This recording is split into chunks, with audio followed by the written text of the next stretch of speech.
Good day, Canadians and another foreigners who are interested in going into business in Russia. My name is Oleg Kondrov. Now I live in Russia, Republic of Bashkortostan, Ufa. Are you interested in going into business in Russia? When it will be interested for you to get to know some Russian peculiarities which may be reason for loss of your business. I have been successfully engaged in business since 1988, being an authorized distributor of a leading world companies, Gillette, Henkel, Unilever, L'Oreal.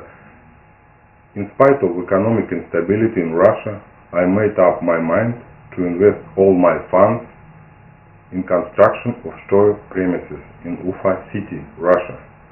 So I enjoyed the opportunity to make direct foreign investment because I was living in Canada at that time.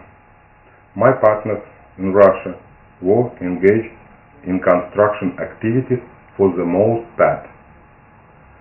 When construction of storage premises B-class total floor space 6,770 square meters had been practically finished, my partners confronted me with an accomplished fact.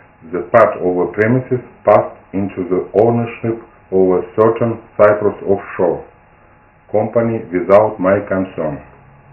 It happened so because my unfair partners used the shady financial patterns to pass my construction investments into the ownership of the offshore company. This company has never been registered with the Russian Revenue Service and as a result is not paid taxes. Moreover, I had found later the considerable part of my funds was stolen by my partners and converted into cash through some firms. During the last 3 years, I applied repeatedly to the taxation and law enforcement bodies, but all was in vain. Nobody in Russia cares over private property, holy of holies in any civilized country. Nobody is interested in no payment taxes by the offshore company on territory of Russia. Everybody in the world has already declared that the offshore company are often established for the felonious purpose, in order not to pay taxes into legalized funds. But it was only the beginning of story. In Canada, already one of my partners and I entered into the agreement. This agreement stipulated my property rights to above-mentioned storage premises and my liability to make compensatory payment. The agreement was duly notarized and legalized in Consulate General of Russian Federation in Canada, i.e. it became valid. As for me, I duly performed all my commitments to make compensatory payment. However, when I came in Russia, I got to know that my partners filed a claim demanding division of storage premises which had been already settled under the above-mentioned agreement, and my partners had already received the part of a compensatory payment. As I was sure in my rightness, I submitted the agreement to the court over various instances, and my great surprise, the Russian court repeatedly made the conclusion that the official legal document drawn up in Canada, translated in Russian and duly legalized, was considered null and void in Russia, contrary to the civil trial legalization. Meanwhile, the other judge, having recovered the next sum of money in favor of my partners, motivated his decision by the statement issued by the Canadian bank which was not certified and translated into the Russian language. The feeling has grown up in me that this court are courts of a different state with different legal system. The judge of a high instance court forced my partner to lodge a petition for obtaining needless evidence on demand. I was much surprised when the court recovered the same sum of money in favor of my partners, which I had already paid to him under the same agreement. All this happened in spite of the fact that I submitted the original banking document confirming money transfer.